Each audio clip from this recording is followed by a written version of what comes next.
ఇప్పుడే జీ5 app download చేయండి. చూడండి మీ ఫేవరెట్ టీవీ షోస్ ఎప్పుడైనా ఎక్కడైనా. డాక్టర్ గారు, మరి కాస్త ఫ్లెక్సిబిలిటీ అలాగే కాస్త ఫిట్నెస్ ఉన్న వాళ్ళే ఈ స్క్వాట్స్ చేయగలరు. మోకాళ్ళ నొప్పులు అవి ఉండకుండా ఉండాలి. మరి వాళ్ళు ఇంకా ఫ్లెక్సిబుల్ గా అవ్వాలంటే గనక స్క్వాట్స్ లో ఎలాంటి రకాలు చేస్తే బాగుంటుందో చెప్తారా? ఇప్పుడు ఈ రోజు మనం చూపించే స్క్వాట్స్ లో పిక్క బలం, తొడల బలం, ఈ రెండుటికి బాగా బలం పెరుగుతుంది. ఓకే, ఇవి కాస్త లావుగా ఉన్న మంచి షేపులోకి వస్తాయి. సీటు బాగా తగ్గుతుంది. ఒకవేళ మరీ లావు ఎక్కువ ఉన్న వారికి పిక్కలకి తొడలకు ఉండే కొవ్వులు కరిగి స్తంభాల్లో ఉండే కాళ్ళల్లా మంచిగా పొలల్లాగా సన్నగా గట్టిగా అయిపోతాయి అన్నమాట. కానీ సీట్ ఎక్కువ ఉన్న వారికి కూడా సీటు బాగా తగ్గుతుంది. ఇటు వల్ల ఆ భాగం లూజ్ అయిన స్కిన్ కూడా టైట్ అవుతుంది. అలాంటి 4 రకాల స్క్వాట్స్ ఎలా చేయాలో ఇప్పుడు మనం చూద్దాం.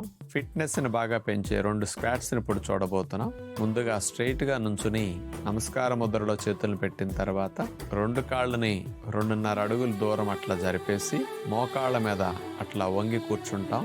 ఆ తర్వాత 2 చేతులు పైకి లేపేసి కుడి కాళ్ళ మీద కూర్చుంటాం. ఎడమ కాలు అట్లా చాపేస్తాం. అలాగే ఎడమ చేత్తో ఎడమ పాదాన్ని అట్లా మనం తాకేటట్టు కుడి చేతిని పైకి లేపేస్తాం. ఈసారి ఆల్టర్నేటివ్ మూమెంట్. ఎడం కాలు మీద కూర్చుంటాం. కుడి కాలుని చాపేసి అట్లా కుడి చేయి చాపేసి ఎడమ చేయి పైకి లేపి చేస్తాం. ఇదే విధముగా మళ్ళా కంటిన్యూషన్. ఇది తొడల భాగంలో బాగా మార్పు తీసుకురావడానికి, పిక్కల బలపడటానికి, ప్రక్కటెముకల దగ్గర క్రాంప్స్ రాకుండా పట్టుకోకుండా ఉండటానికి, స్త్రీలకు పక్క భాగాల్లో పేర్కొన్న కొవ్వును బాగా తగ్గించడానికి ఈ స్క్వాట్ బాగా ఉపయోగపడుతుంది. ఇట్లా కంటిన్యూస్గా కుడికాలు ఎడమకాలు అట్లా మార్చుకుంటూ చేయటం వల్ల కాళ్ళల్లో ఉండే ఫ్యాట్ తగ్గటమే కాకుండా కాళ్ళల్లో బలం బాగా పెరుగుతుంది. మంచి స్ట్రాంగ్గా లెగ్స్ తయారవుతాయి. ఇలా ఒక 10-15 రౌండ్స్ చేయగలిగితే బాగా మంచిది. ఇక రెండవది, ఇందాటి వలె నుంచుని నమస్కార ముద్రలో పెట్టిన తర్వాత 2 కాళ్ళని 2.5 అడుగుల దూరంలో జరిపేసి మోకాళ్ళ మీద వంగి కూర్చున్నాక 2 చేతుల్ని పైకి లిఫ్ట్ చేసేసి ఇప్పుడు ఈసారి ఇందాటి వలె భంగిమ పెట్టాం. కానీ ఇప్పుడు ఎడమ కాలు మీద ఎడమ చేయి ఇందాక పెట్టాం. ఇప్పుడు అట్లా కాకుండా ఎడమ చేతిని కుడి పాదం దగ్గర పెట్టేసి కుడి చేతిని పైకి లేపేసి సైడ్ స్ట్రెచ్ చేస్తాం. ఇట్లా బాగా సైడ్ అంతా నడువుని ఎంత పక్కకు బెండ్ ఎట్లా ఉండగలిగితే అంత మంచిది. చాపిన కాలు స్ట్రైట్గా ఉండాలి, లేపిన చేయి స్ట్రైట్గా ఉండాలి. అంతా సైడ్కి అట్లా ఎడం వైపు అటు చేస్తాం. ఆ తర్వాత ఈసారి కుడి కాలు మీద కూర్చుంటాం.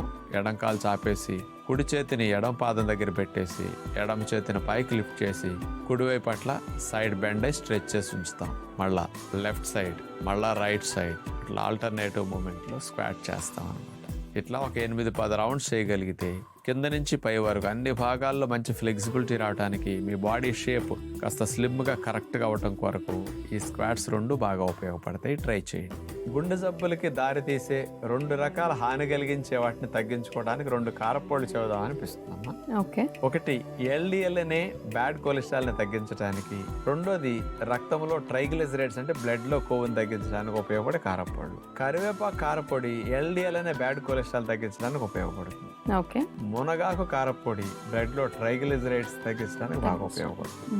కరివేపాకుని మునగాకుని కొద్దిగా ఘాటుగా ఉండటం, చేదుగా ఉండటం ఎక్కువ వాడలేం. అదే వేపించి పొడిగా చేసుకుని కారపొడిలా కొట్టుకుని సులభంగా ఎక్కువ మొత్తంలో వాడుకోవడానికి అవకాశం కలుగుతుంది.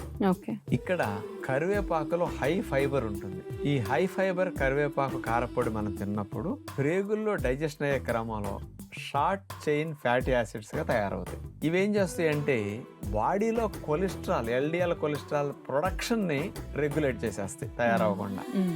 అందుకని కరివేపాకు వల్ల గొప్ప గుణం ఉంటుంది. జీ5 యాప్ డౌన్లోడ్ చేసి అన్ని ఎపిసోడ్స్ పూర్తి ఉచితంగా చూడండి.